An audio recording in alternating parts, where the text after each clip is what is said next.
बाबा Siddiqui murder case में एक फरार आरोपी जशीन अख्तर को लेकर बड़ा खुलासा हुआ। जानकारी मिली कि जशीन लॉरेंस गैंग से जुड़ा हुआ है और वो लगातार अनमोल बिश्नोई के संपर्क में था। जशीन पर पंजाब में हत्या, लूट के मामले भी दर्ज हैं। बाबा सिद्दीकी हत्याकांड में आरोपी जशीन पर यह बड़ा खुलासा जो सामने आ रहा है कि पंजाब में पहले ही उस पर हत्या, लूट के कई मामले दर्ज हैं। जालंधर का कनेक्शन ये नजर आता है पंजाब पुलिस के दस्तावेज से जशीन पर ये खुलासा, जहां पर पहले भी वो ऐसे ही कई वारदातों में शामिल रहा है। अरविंद ओझा हमारे साथ, हमारे सहयोगी इस वक्त जुड़ चुके हैं। अरविंद, इस पूरे हत्याकांड में जसीन की भूमिका क्या दिखती है?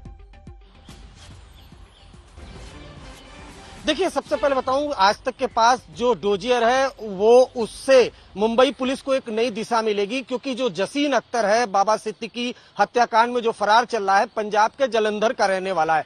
आज तक के पास पंजाब पुलिस का जो डोजियर है उसके मुताबिक जसीन अख्तर लॉरेंस बिश्नोई गैंग का मेंबर है। पंजाब में इसके ऊपर हत्या की कोशिश, लूट जैसे कई मामले दर्ज हैं। और जो सबसे बड़ा खुलासा है वो ये है कि जसीन अख्तर सीधे अनमोल बिश्नोई से संपर्क में था। अनमोल बिश्नोई कौन है? लॉरेंस बिश्नोई का भाई है, फिलहाल अमेरिका में मौजूद है। और आपको याद होगा कि सलमान खान के गैलेक्सी अपार्टमेंट पर फायरिंग हुई थी, वो फायरिंग अमेरिका में बैठे अनमोल बिश्नोई ने कराई थी। तो एक विशेष ऐप के जरिए जो जसीन अख्तर है वो अनमोल बिश्नोई के संपर्क में था। दूसरा बड़ा खुलासा ये है जो डोजियर बताती है कि जसीन अख्तर पुणे का जो गैंगस्टर है सौरभ महाकाल, उसके सीधे संपर्क में था। पुणे का गैंगस्टर सौरभ महाकाल कई बार पंजाब में जसीन अख्तर के ठिकाने पर भी आ चुका था। अब सौरभ महाकाल कौन है? सौरभ महाकाल वो शख्स है जिससे मुंबई पुलिस ने पूछताछ की थी। आपको याद होगा कि सलमान खान के पिता सलीम खान को धमकी भरा लेटर मिला था। उस मामले में सौरभ महाकाल से पूछताछ की थी मुंबई पुलिस ने।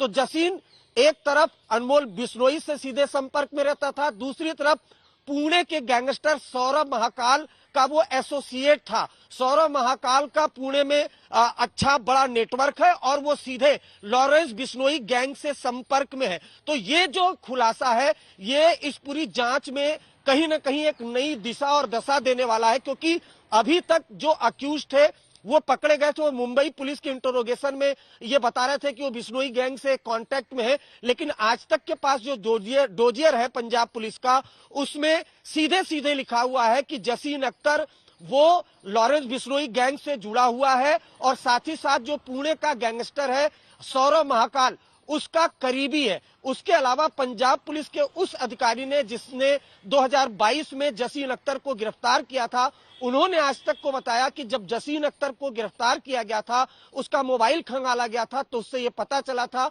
कि वो सीधे लॉरेंस बिश्नोई के भाई गैंगस्टर अनमोल बिश्नोई से बातचीत करता था। तो कहीं ना कहीं कड़ियां जुड़ती चली आ रही है और एक बार ये साफ हो रहा है कि जो शूटर्स हैं, जितने भी लोग शामिल हैं, वो सब लॉरेंस बिश्नोई गैंग से जुड़े हुए हैं। ठीक है अरविंद, आप नजर बनाए रखिए। और अब एक के बाद एक कड़ियां भी जुड़ती हुई नजर आ रही हैं।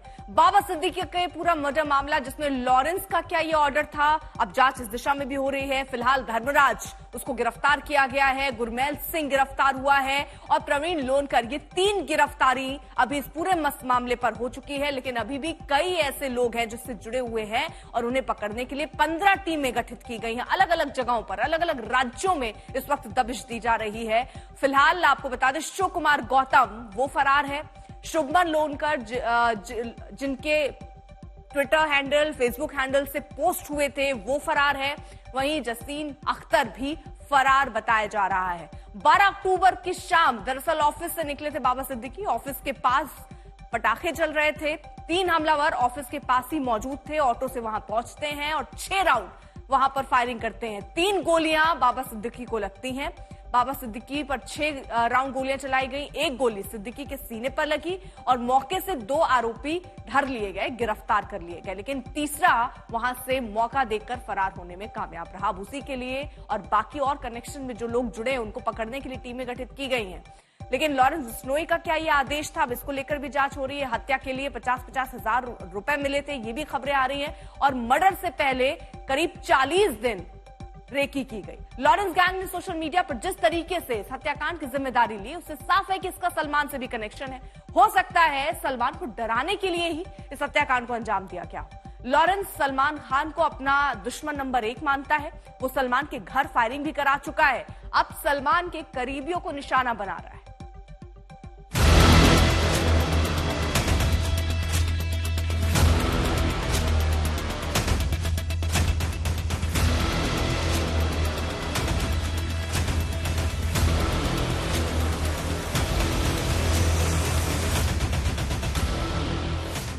बाबा सिद्दीकी के कत्ल के कुछ घंटों बाद लॉरेंस ग्रुप ने कथित तौर पर जिस तरह इस कत्ल की जिम्मेदारी ली, उससे साफ हो गया कि इस कत्ल का सुपरस्टार सलमान खान से कनेक्शन है। सलमान को डराने के लिए ही लॉरेंस ग्रुप ने इस हत्याकांड को अंजाम दिया। लॉरेंस गिरोह के एक मेंबर ने सोशल मीडिया पर पोस्ट किया। उसमें लिखा, सलमान खान, हम ये जंग नहीं चाहते थे, लेकिन तुमने हमारे भाई का नुकसान करवाया। आज जो बाबा सिद्दीकी की शराफत के पुल बांधे जा रहे हैं, वो मकोका का आरोपी रहा है। इसके मरने का कारण अनुज थापन की मौत और दाऊद को बॉलीवुड राजनीति और प्रॉपर्टी डीलिंग से जोड़ना था। सलमान से लॉरेंस गैंग की अदावत काफी पुरानी है और बाबा सिद्दीकी सलमान के बेहद करीबी दोस्त थे। साफ है सलमान पर सीधा हमला नहीं किया जा सका, तो उनके दोस्त के नाते बाबा सिद्दीकी को निशाना बनाया गया। लॉरेंस गैंग इससे पहले सलमान के घर पर भी फायरिंग करवा चुका है। ये उसी की तस्वीरें हैं। 2 शूटरों ने सलमान के घर पर फायरिंग की थी और उनके हथियार देने के आरोप में अनुज थापन को पंजाब से गिरफ्तार किया गया था। बाद में थापन ने मुंबई पुलिस की कस्टडी में सुसाइड कर लिया था। उसी अनुज थापन का जिक्र लॉरेंस ग्रुप ने अपनी सोशल मीडिया पोस्ट में किया है।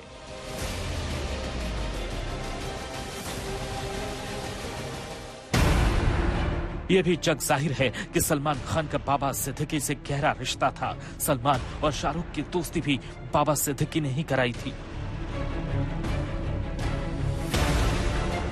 सलमान खान अक्सर बाबा सिद्दीकी के कार्यक्रमों में शिरकत करते थे। खास तौर पर ईद के दौरान सलमान बाबा सिद्दीकी के घर पहुंचते थे। लॉरेंस गैंग इससे पहले भी सलमान के करीबियों को निशाना बना चुका है। मसलन कनाडा में पंजाबी सिंगर किप्पी और एपी ढिलोन के घर पर भी फायरिंग सिर्फ इसलिए करवाई गई थी क्योंकि दोनों एल्बम में सलमान खान के साथ दिखे थे और उनको धमकाने के लिए ही उनके कनाडा के घरों पर फायरिंग कराई गई थी। एनआईए कई बार लॉरेंस से पूछताछ कर चुकी है। इसमें कई बार सलमान खान का जिक्र आया है। एनआईए की पूछताछ में लॉरेंस ने कहा था कि बॉलीवुड एक्टर सलमान खान हमारे गैंग के निशाने पर है। हिटलिस्ट में नंबर 1 है सलमान खान। लॉरेंस ने कहा कि 1998 में सलमान खान ने एक फिल्म की शूटिंग के दौरान जोधपुर में काले हिरण का शिकार किया था। काले हिरण को बिश्नोई समाज पूजता है। यही वजह है कि हम सलमान खान को मौत के घाट उतारना चाहते हैं। लॉरेंस एंगल आने के बाद से सलमान खान के घर की सुरक्षा भी कड़ी कर दी गई है। मुंबई से दीपेश त्रिपाठी, सौरभ वक्तानिया और दिवेश सिंह के साथ अरविंद ओझा, आज तक। दीपेश हमारे सहयोगी इस वक्त और जानकारी के साथ जुड़ चुके हैं। दीपेश, जिस तरह से अब एक नए एंगल सामने आ रहे हैं कि क्या ये सलमान को डराने के लिए है या ये सलमान को टारगेट नहीं कर पाए इसलिए है या सलमान के जो करीबी हैं उनको टारगेट करने की ये कोशिशें हैं, ये कई तरीके के सवाल उठ रहे हैं। लेकिन ये भी दिख रहा है कि इसकी प्लानिंग बहुत पुरानी रही होगी। जी बिल्कुल। अमूमन देखा गया है कि इतने बड़े अटैक के लिए काफी प्लानिंग करनी पड़ती है और 1 महीना पहले ही अटैक के 1 महीना पहले ये तीनों शूटर्स थे, वो आके मुंबई में रह रहे थे और 1 महीने से बाबा सिद्दीकी की मूवमेंट को ट्रैक कर रहे थे।